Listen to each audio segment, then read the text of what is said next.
Legal Accident Attorneys at Farah and Farah. Times are tough right now, and Farah and Farah is always there for you. From free gas to free legal services unless they win your case. Free gas. Keep listening to the Mike Calta Show for more info. Go to theboneonline.com. Now, back to Real Raw Radio. Sponsored by Anajar and Levine, Accident Attorneys. Call 1-800-747-FREE. That's 1-800-747-3733. Are you ready? All right, everybody. Pay attention. It starts here. Now that we're all prepared, let's start the show. Now, Miggs and Swig, Life Out Loud on 102.5 The Bone. Let's get the show on the road. Happy Hour. Happy Hour. Happy Hot Topic.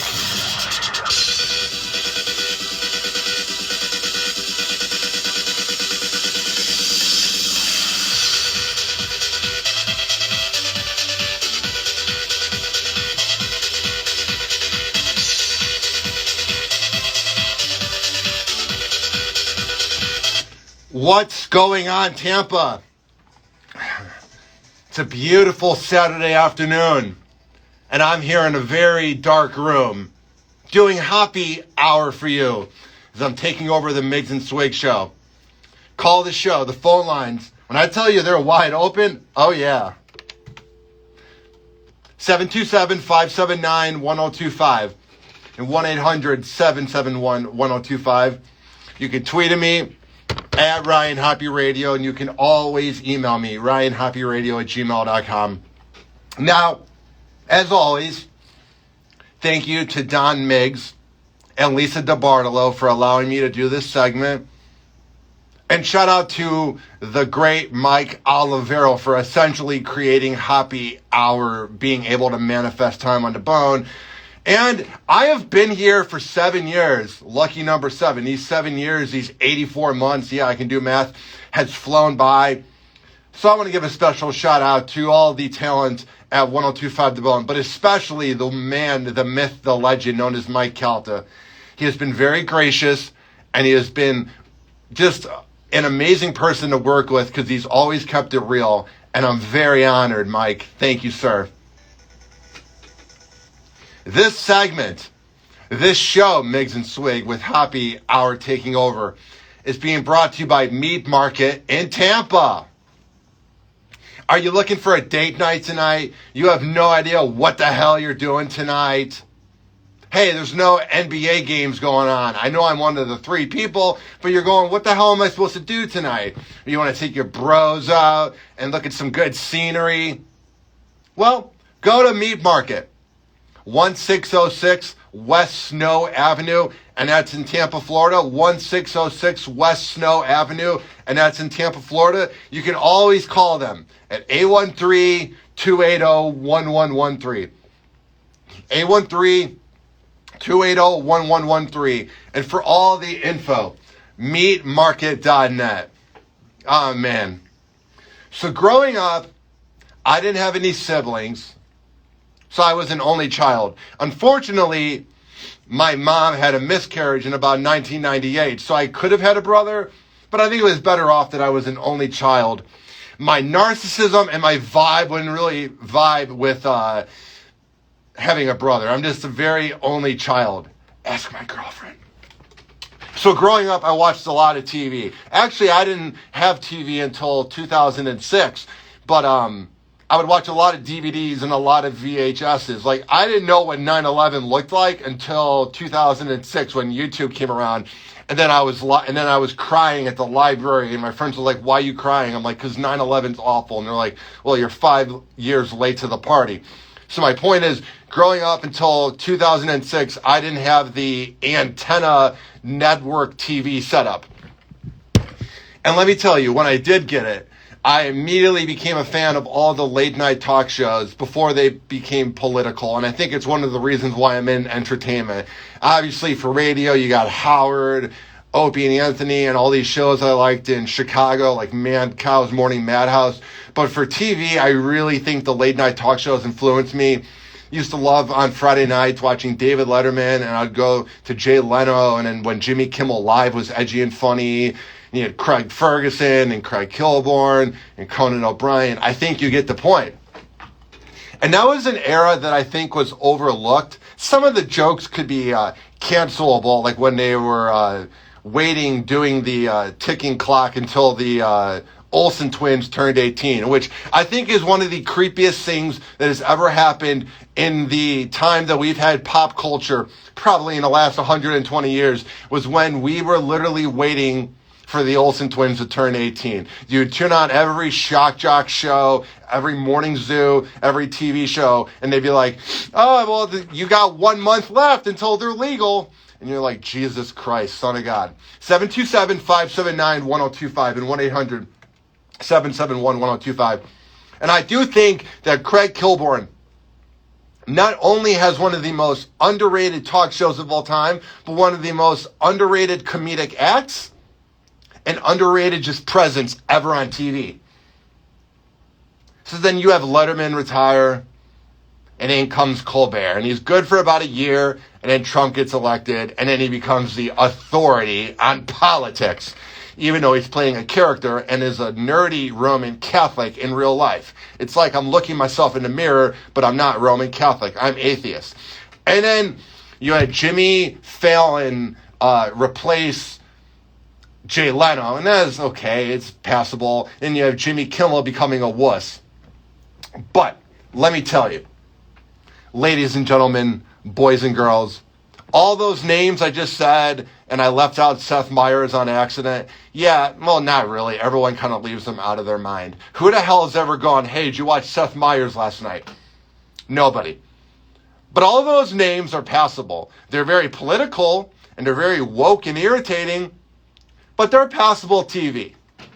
Now, what I'm about to say to you, ladies and gentlemen, boys and girls, if you're listening from the Mickey ears near Orlando, where the bone can be heard, all the way to Fort Myers and Naples, that long 150 miles of clear radio, if you're listening to my voice right now, I want to hear from you. 727-579-1025 and 1-800-771-1025. What was your favorite talk show growing up? I obviously like watching Johnny Carson on Pluto TV, but here's the greater point, because we all know that late night talk shows are kind of irrelevant in 2022, unless you're an ultra liberal that wants to hear all liberal jokes, kind of like my uncle. But let me tell you, and I'm not saying this because some haters will go, oh, Ryan, you're just jealous of his success. You're just jealous of his money. I'm not. We all have the same amount of time on this planet. We're all going to be laying in the dirt, and we're all alive. You know what I mean? I don't view success based off of like money anymore, based off of this, as if you're breathing or not. And even if you die, you're dying because you're going to die, so you're not failing either. So none of that matters.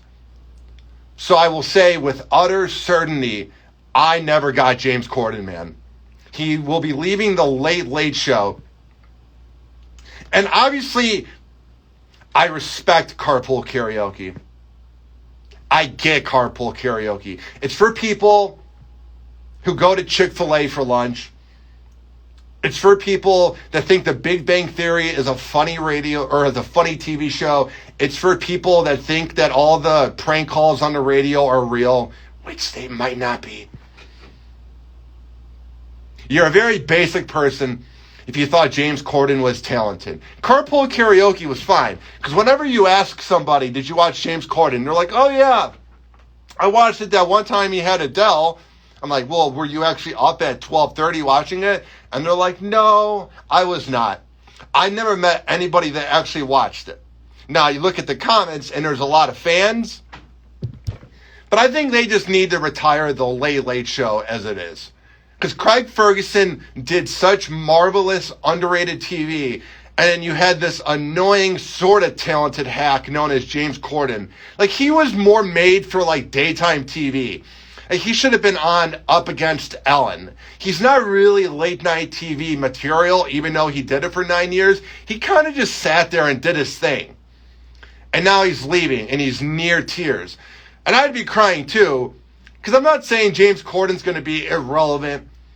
he'll probably end up doing, I don't know, a Netflix show or a podcast or something of that matter. But he never will be as relevant as he was when he did the Late Late Show. And it's got to hurt somebody knowing that you're exiting and you're near tears. When I play these news clips on Hoppe Hour, when it fills in for the Myco radio show or the Mike Health After Show or Miggs and Swig, I don't listen to the clips prior, because the best radio is when you do it with the listeners. I just said do it. The best radio is when you hear the material or you hear the conversation for the first time. When radio is rehearsed with fake actors and when radio is doing the same segments from the 90s and not being genuine, the listeners can feed through it. That's why the Bone thrives, is we all are genuine here. Let me tell you, I have not heard this clip yet, so I don't know exactly why James Corden left. But I'm thinking maybe they weren't going to renew his contract.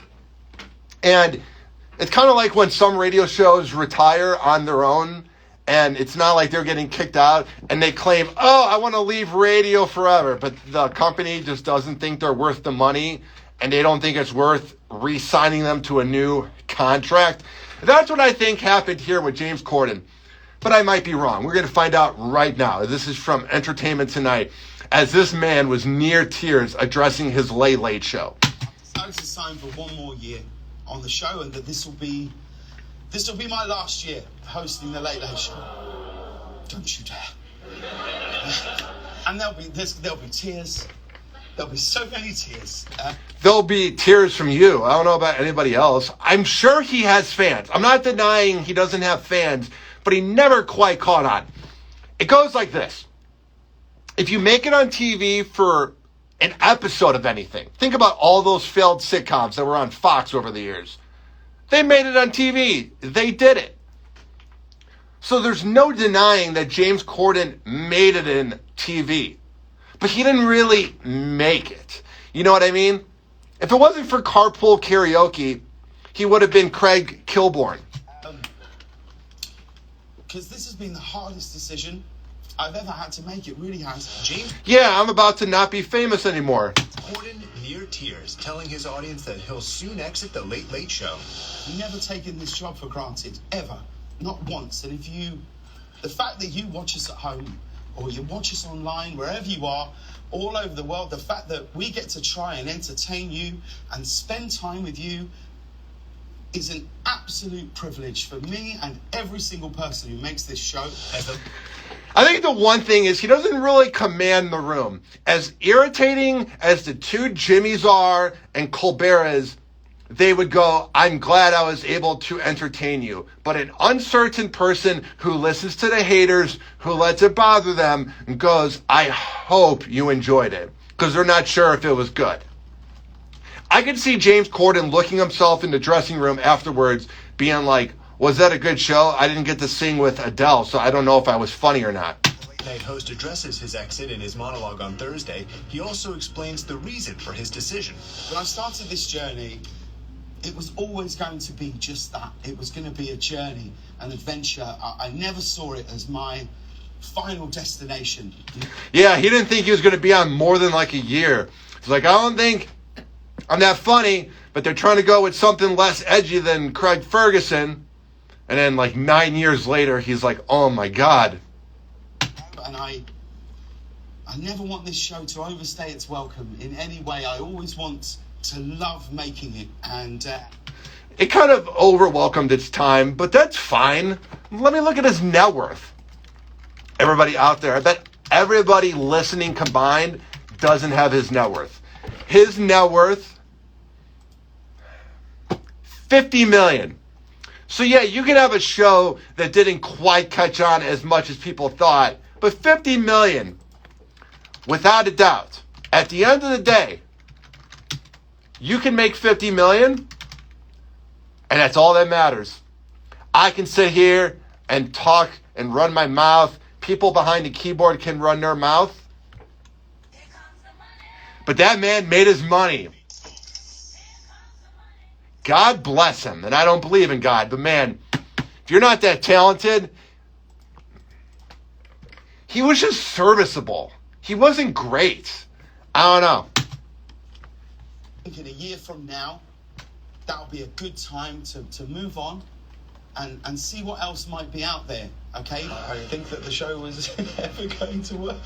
So it is quite surprising when you start to look back and think about all of the things that we've done on the show. Corden first signed a contract to host The Late Late Show in 2014 and made his debut in March 2015. Hello, everyone. I know what you're thinking. You're like, oh, look, Andy Richter's got his own show. You wish you were as funny as Andy Richter. How dare you compare yourself to that underrated man. 727-579-1025. Okay. So this guy I'm about to put on air goes by a different name every time. But I know him from his time on the Home Improvement Life Show out at So 2020 with Jim Johnson and Mike Olivero. And on that show, he went by the name of Carl. And he really made Mike O mad that day, saying Mike O could not do push-ups.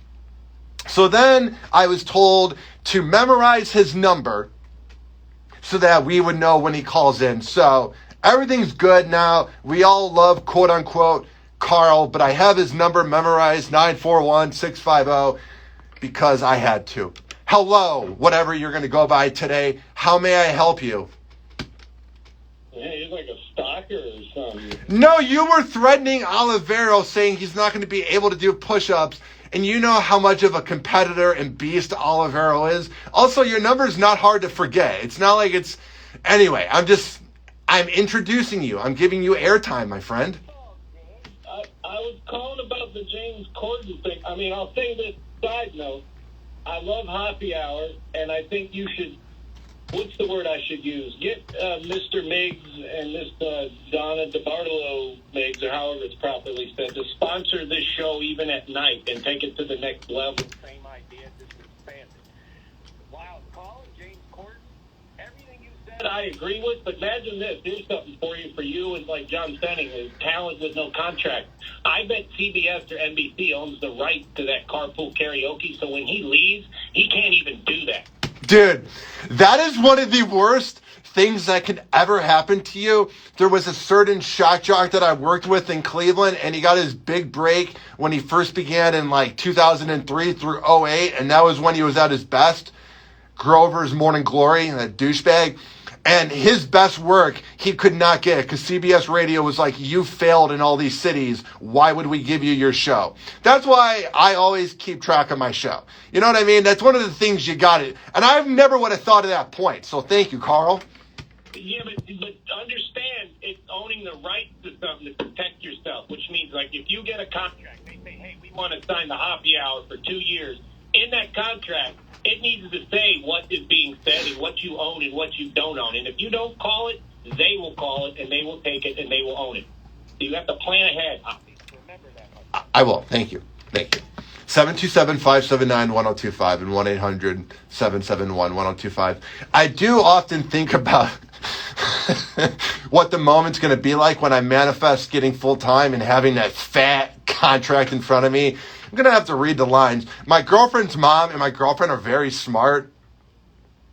So I feel like I'm going to have them look over it. I don't know. I'll get there. Miggs and Swig on 102.5 The Bone.